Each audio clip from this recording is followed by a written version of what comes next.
Enoch warned them. He told the giants and the watchers of the ancient world, "Repent or face the wrath." They laughed. Then the floodgates of heaven burst. Water didn't just fall, it conquered. It erased everything except for one vessel. A massive ship, the Ark. 5 months later, the tide receded, and the Ark made landfall on a jagged mountain peak. A man named Noah stepped out, and human history hit the reset button. Almost every religion on earth tells some version of this story.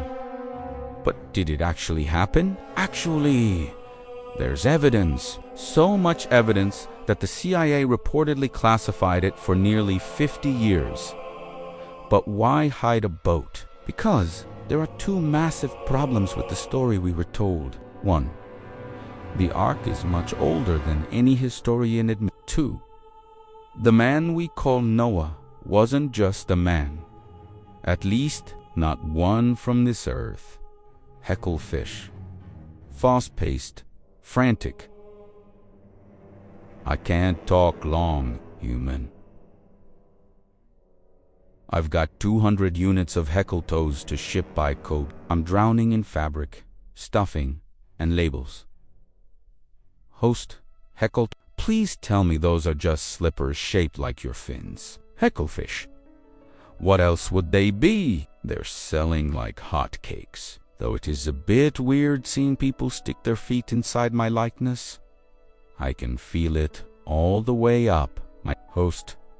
Okay, that's enough. Look, if you're so stressed about the business costs, why are you asking me for a $15,000 loan? The bank already flagged your 10 maxed out credit cards. Hecklefish, I need the capital.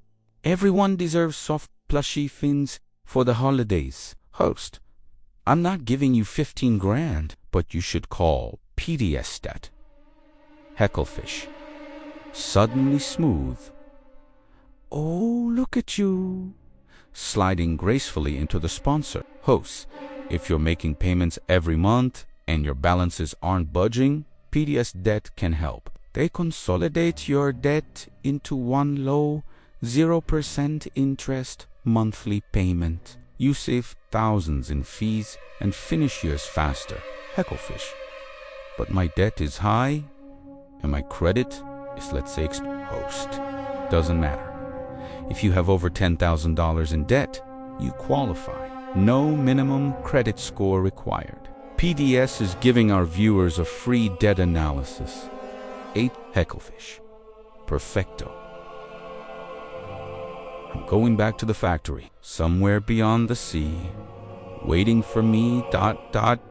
Host, 1730. James Bruce, a wealthy Scotsman, abandons a legal career for obsession, finding the source of the Nile. It was the space race of the 18th century. Hecklefish, which was fate. Host, size, anyway.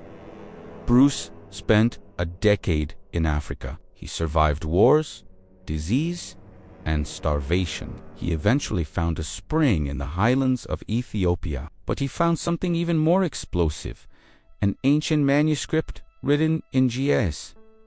The monks told him it was the Bible, but not the one Bruce knew. The Ethiopian Bible contains 81 books. The King James Version, only 6.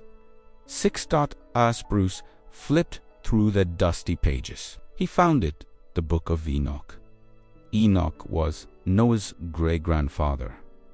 In the Standard Bible, he's a footnote. In this text, he's the main character of a 108-chapter epic. The church suppressed it for centuries because it described heaven not as a spiritual cloudland, but as a physical place you could visit. Enoch describes a city in the sky with walls made of blinking lights and crystal.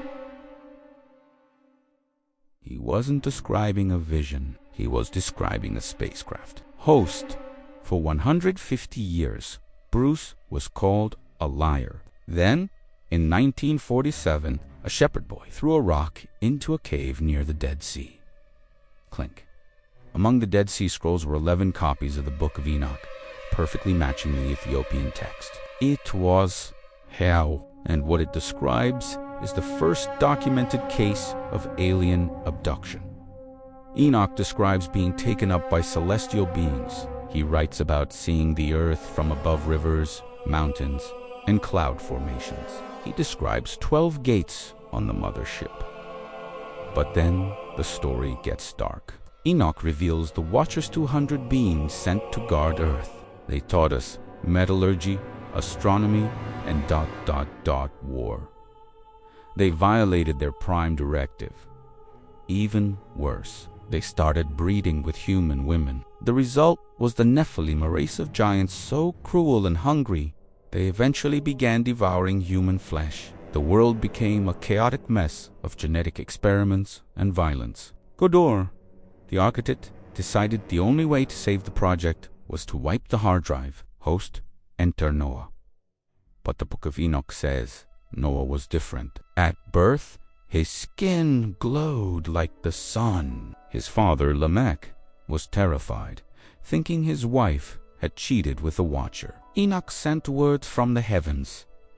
No, he's yours, but he's been prepared. Standard Genesis says God told Noah about the flood. Enoch says it was the being Uriel who gave the blueprints. And the target wasn't just sinners. It was the Nephilim. The flood was a tactical strike to remove a rogue species. As for the animals, skeptics say you can't fit millions of species on a wooden boat. But ancient astronaut theorists have a different idea. The ark didn't carry 2 of every animal. It carried a DNA bank, whether it was a local disaster like the Black Sea Deluge or a global cataclysm. 250 different cultures, from the Sumerians to the Mayas, tell the same story. The sky opened, the giants fell, and a chosen survivor started over.